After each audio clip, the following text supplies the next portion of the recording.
All right, Tim Blankenship with Divorce661's Daily Perspective, episode 10, moving right along, where we talk about kind of like a little blog, if you will. Podcast is just the inner insights of what I do. Also talk about client issues, problems that came up, clients I helped, in case you have similar problems. Um, maybe you'll get some helpful tips in there. So today was one of those days where it just became about judgments. The phones were a little slower. We only had 2 new clients today, but I did receive a ton of judgments that clients had signed and turned in. You can kind of see them. Where's my camera? Right here, here. So there's probably 12 judgments I received in the mail today. With all other counties other than LA County, we can e-file your initial documents in most counties, but then after that, everything else has to be um, signed, wet signatures, and I need original documents. Unfortunately, they won't even allow for scanned signatures. So just it's not an issue. I mean, that's how it's always been in the past. For the last 11 years, I've done this. Just with the notary, or sorry, with the e-file with LA County, us being able to submit the judgments entirely shaves off a lot of time for me and for the clients. So when we do our final judgments, once the client's happy with the settlement agreement and all that, I give them instructions on how to sign, and they will just sign independently, go to a notary in their town. Again, we work with all clients in California, and then they'll mail them in. So they all just have, sometimes they just come in big groupings. Sometimes I won't get any for a couple days. And then like today, I think we got 8 or 10 or 12. I mean, I haven't opened them all. I've reviewed them. I try and get them out right away because they're usually ready to go and ready to file. But I made a note of where these cases came from. I'll be finishing these judgments today, and it's from Contra Costa. We had three LA County cases, 2 San Bernardino cases, 2 Santa Clara cases, 2 Riverside cases, an Alameda judgment, a Solano case, a Ventura judgment, and of course, always with the LA counties, we can e-file. So I just took some notes here on what got mailed in. So if you're watching this and you're my client, I am working on them. They will be processed shortly. Going back to timing with the courts, they've gotten really bad with their processing of judgments. I'm usually quoting, and because we have the ability to file all these cases with all these different counties, we probably have, even if it's a county we don't deal with a lot, we're probably at least filing 3 cases a month with them. And so it gives me an idea on timing. And we're starting to see that time of year where we're going to start seeing the delays, because as soon as we get into November, holidays, clerks are taking time off, Christmas, courts are taking time off. There's some holiday time there for folks.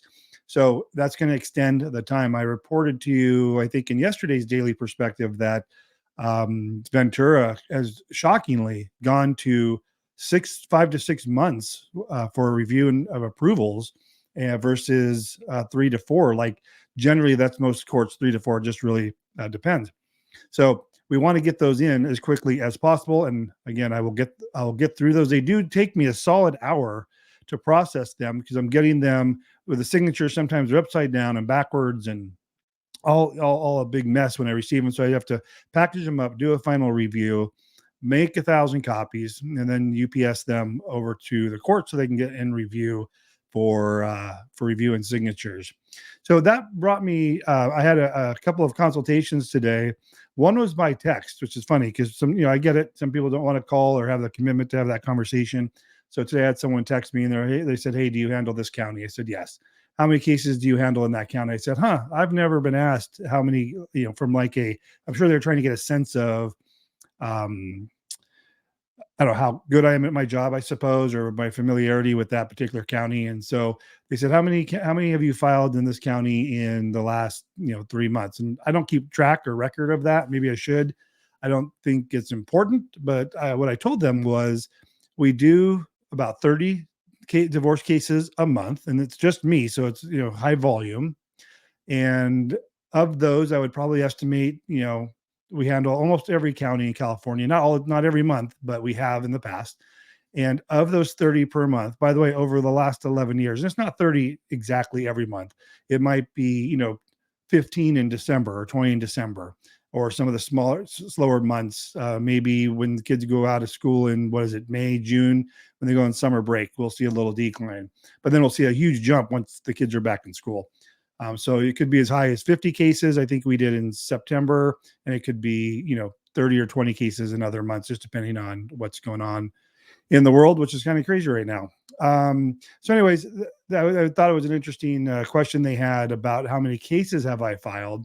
And so I hadn't been asked that before. So I kind of laughed. I don't know how you can laugh on a text, but I just did the little LOL and said, I'd never been asked that before, but here's kind of my stats.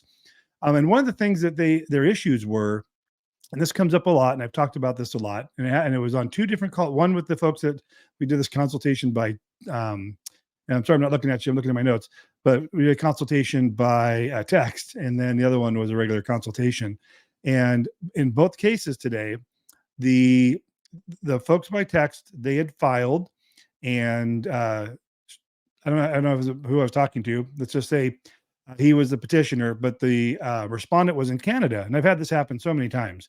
And I said, oh, well, if you called me in the beginning, I would have said, make the person in Canada the petitioner, because then you don't need to get the notary. There's no way they can get out of that now at this point. And we just had a case like this last month where same exact situation, petitioner in California, respondent in Canada. They had already filed. So the only issue is they had to go to the notary in Canada, but you have to go to U.S. Embassy. So that's what they're going to have to do in this case as well. That's what I told them. The second one today, the wife was in San Diego and the husband was in Ecuador. Doesn't matter where you're at, different county, city, country, state, doesn't matter. As long as you're amicable, there's a way of getting you through the process. So I made the same suggestion to her. I said, look, if you guys are amicable and you trust him, let's make him the petitioner. I always use my business address. So there's a California-based address. That's just for mailing purposes for the court, just to make sure they get their copies when the judgment's approved. But the idea was make him the petitioner. We'll still file it in her jurisdiction. The petitioner doesn't have to file where they live. You have the option, file in your county or your spouse's county. So we'll still file this in San Diego. Just making her the respondent, which then avoids him having to get a notary at all. So that's more of as far as a technicality and process. Just if you're watching this and you're in this situation and your spouse we have people deployed in the military, we have folks in different countries, and they've already separated. China, I've done one in China. I don't want to say just about everywhere, but it doesn't make a difference. We can get it done. There's just a certain way that it needs to be handled from a technical aspect. One thing I wanted to announce is I'm going to start, and I used to do a lot of tutorials to specific documents, the judgment forms and how to file a petition and all that. What I decided to do today is I'm going to go over how to prepare your judgment with all the different variables that could happen, but individual videos for each type of divorce case. For instance, I'm going to do, and I just recorded it today and I'll probably release it today. I just did and I'm going to break it down by county as well. So this is going to probably turn into 100 different videos on judgment prep, because I think there's going to be at least 8 variables for each county, because the counties do handle their judgments differently. Some counties want the forms. Some people want MSA. Some counties want a combination of forms and MSA.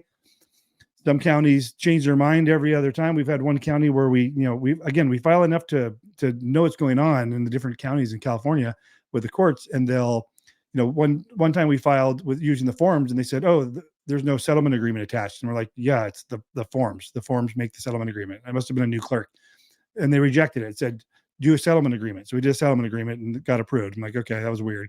And then I I keep notes because I don't want that to happen again. So the next time I submitted a settlement agreement, and they said, oh, we have a preference that you use the forms. And, sometimes I just have to throw up my hands and say, we're at the whim of the courts, the clerks, and there's multiple departments. So you're not always dealing with the same clerk or court. You never know what you're going to get. I know there's a lot of turnover in the courts as well. So I know that has something to do with it. And it's just their lack of training.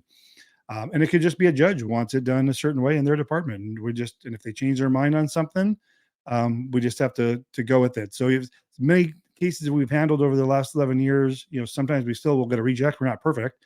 Once in a while, it'll be, you know, an error, but usually it's the court making some recent change to their policy on what they want as far as the documents are concerned. But going back to the announcement, yeah, I'm going to do these variables of, like today, what I did was it was LA County, so default with an agreement, Los Angeles County judgment, no assets, no debts, no kids, no spouse support. So like the most basic judgment package you could put forward to the court. And we handled a lot of those cases. So, you know, it wasn't like that. We don't ever use that, but did that in under 7 minutes. I actually went quite fast through it.